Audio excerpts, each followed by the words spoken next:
Let's face it, when it comes to materials, we are all trying to feed our inner Oliver Twist that is constantly asking for more. And that is understandable. I mean, come on. We've got mouths to feed, people to clothe. We've got responsibilities. So, in this video, we're going to look at the various sources to rake in more materials.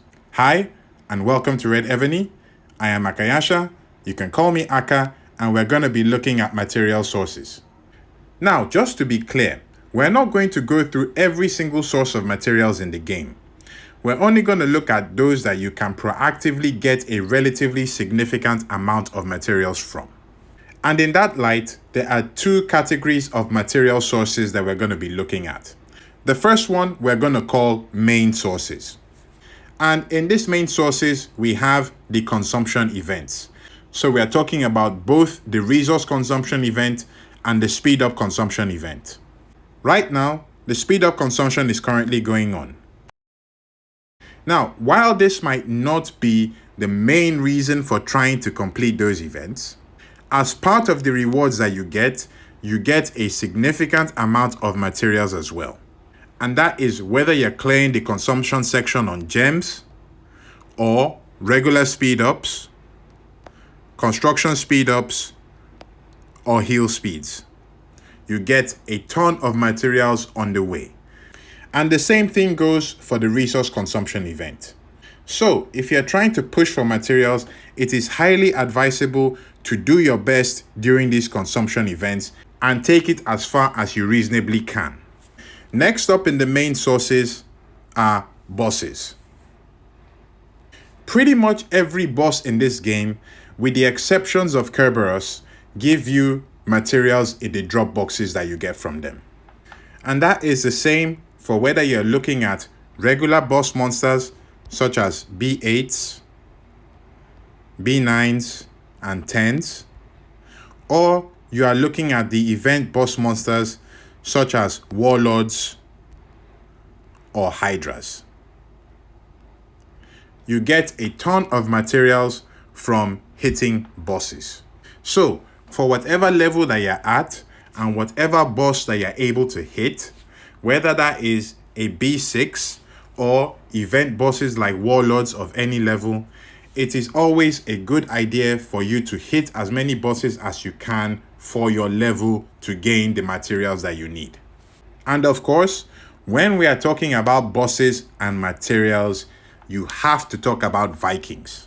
Aside from gold, which Vikings are notably famous for, Vikings are pretty much the best boss monsters to be hitting for materials. Because of the volume of Vikings that you can hit in a short amount of time, and also the relative amount of materials that you get from them, you can rake in a ton of materials in the 3 days that the Viking event is running every week. If you are serious about getting as much materials as you can, you have to be hitting Vikings consistently and regularly. Now, just to show you what I mean, if I go into my inventory, scroll all the way down, these materials here, the purple chest and the blue chest, these are all from 1 week of Vikings. And that's just to show how important they are. Now, we're going to talk about the next category of material sources. And we're going to call this the every little helps category. Why? Because comparatively, you do not get a huge amount of materials from these sources in one go, but over a consistent period of time, the amount of materials that you can get from them is considerable. The first one that we're going to look at is the research factory. When you come to the research factory here and you go to produce materials, you come to this screen. Here, you can select the materials that you want and produce these on autopilot throughout the day. You can produce level 1, level 2, level 3, and level 4 materials. For most people that haven't unlocked K36 yet, the maximum that you'll be able to produce is level 3 materials. And you need to upgrade your research factory to level 26 to get the full potential to be able to produce level 3 materials consistently. I'm sure a lot of people know this, but it is absolutely important that you have these running in the background consistently throughout the day. Anytime you get onto the game, make sure you check this menu, make sure that your slots are full. Anytime you're going to bed, make sure you fill these up and let them run. The next one that we're going to look at is sub-cities. Your sub-cities produce gold and they also produce materials. When you're looking at this menu here, you can see all the materials that have been produced in your sub-cities. You can also come to your keep and go to your sub-city there. You will see the icon on the top there for you to click to gain all the materials that have been produced for that period of time. The more sub-cities that you have, the more ability you have to produce materials. Typically, you will not get an insane amount of materials from your sub-cities. That's just the way they are. But what you can do to get more materials, aside from increasing the amount of sub-cities that you have, is to do the research that increases the speed of material production for your sub-cities. So if we go to the academy and we come to the subordinate city tab, we scroll down, we have the first one here, material speed up. We go down again and we have the advanced material speed up. So if you want to increase the amount of materials that you gain from your sub-cities, you need to do these two researches as much as you can. Now let's go out and see how much materials I've been able to get throughout today. So this is what I've gotten so far. You can have a look.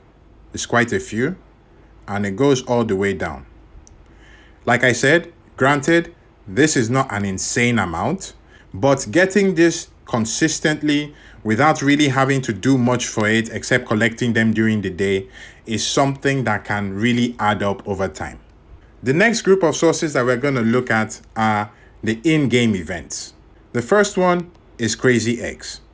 Naturally, I'm sure you will be turning to crazy eggs for things like gems and stamina, but crazy eggs are also a source of getting a fairly good amount of materials on a daily basis. By the time you've activated all 4 eggs, aside from all the other rewards that you pick up on the way, you also be getting 10 material bags here, and you pick up quite a few on the way as well. So if you needed yet another reason to make sure that you're cracking these eggs on a daily basis, materials is another reason. Next, we'll go and take a look at the Gather Troops event. Due to the difficulty of this event, it is not easy for players still early in their development to go as far as they can. But for those that are further along, this event is another source of gaining materials.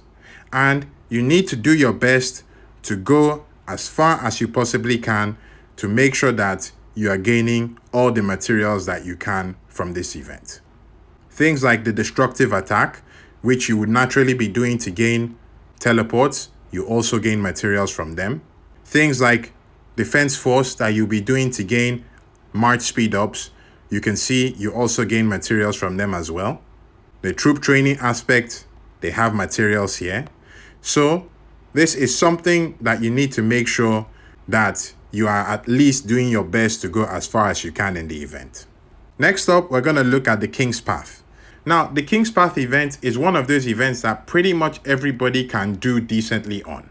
So what you want to do here, you want to look at the various tabs in the days and see the ones that contain materials, like we have here. For these ones, you need to make sure that you are completing as many of them as you can. There are several of such tabs throughout. Any tab that has materials in them, do your best to complete those tabs. The King's Chest that you get at the end of completing this event, based on your progress, also contains materials in them. So you need to make sure that you're completing as many of those lines as you can. Next thing we're going to look at is the daily activity. Again, this is something that pretty much everybody can be doing on a regular basis. And for each one that you clear, yes, it's not a great amount, but you get some materials in there. And this is something that you can be getting on a daily basis, and it's something that adds up over time. So you need to make sure that you're doing as many of these as you can every day, and of course, claiming your rewards. Next up, we're going to look at the dwarf coins or the lucky apple coins. Now, when it comes to the lucky apple, not all 3 of these apples give you materials. The first one doesn't, and neither does the second one.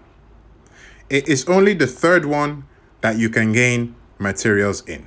And of course, this is the one that most people will be looking to do because it is the one that contains stamina. You need to make sure that you're redeeming your coins during or at the end of each of the event periods, and make sure that you're claiming the goodies that you can get. Now, in that light, we're going to take a look at lucky composing. Evony have recently changed the reward distributions in the lucky boxes, but in some of the boxes, as we will see, for example, the box 1, you gain materials in these boxes. I know lucky composing doesn't come around every single time, but whenever it does, you need to make sure that you're redeeming your boxes and claiming your rewards. Not just for stamina, which would normally be the case, but also for materials as well when you can afford to. Still staying in the inventory, we're going to go over to the equipment tab. And when we scroll down, typically, if you're spinning the wheel and going through the events, you will gradually be accumulating a lot of gear. If you've never taken a look at this before, go to your equipment tab and scroll down and see all the gear that you have there. Just take a look at mine. And this is going all the way down. This blue gear, in all honesty, is pretty much useless. You're not going to do anything significant with these on your generals. But what you could do is you can decompose these to give you some materials. Let's try one here. So we click on it, we get the disassemble. We disassemble it, and we get some level 1 materials. Again, granted, these are not a lot on their own and they're level 1s, but the sheer amount makes it something that you should consider. Let's try and disassemble a few. So when you come to the screen here, you don't need to do it one by one. You just keep clicking, and then you scroll down and keep going until you get all that you want. Let's do all of the axes as well. Quite a bit here.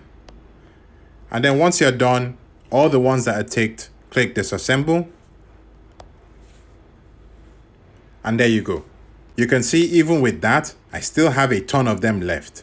So this is something that you should be looking at to gain some extra materials. Now, still on the equipment tab, if we go up a bit, you can see here that we have our scrolls. So we have our general scrolls, dragon scrolls, Achaemenid scrolls. These scrolls can actually be disassembled to give you materials. Let's try this on a general bow scroll. You can select the amount that you want, but for now we'll just click disassemble. And there we go. We get these level 2 materials for disassembling one general scroll. When you've been playing the game for a while, and as you progress, you accumulate a ton of these scrolls, and you get to a point where some of them you do not need. You will continue to amass these scrolls as you kill bosses regularly. So one thing that you can do is every so often clear out your inventory of all the scrolls that you don't need and turn them into materials. We did for a general equipment just now. Let's take a look at disassembling a king scroll. You get level 3 materials. And we go down, you see I have quite a few dragon scrolls and Achaemenid scrolls. And the way things are going now, some of you are probably thinking, no, he isn't, is he? Yes, he is. Let the hate begin.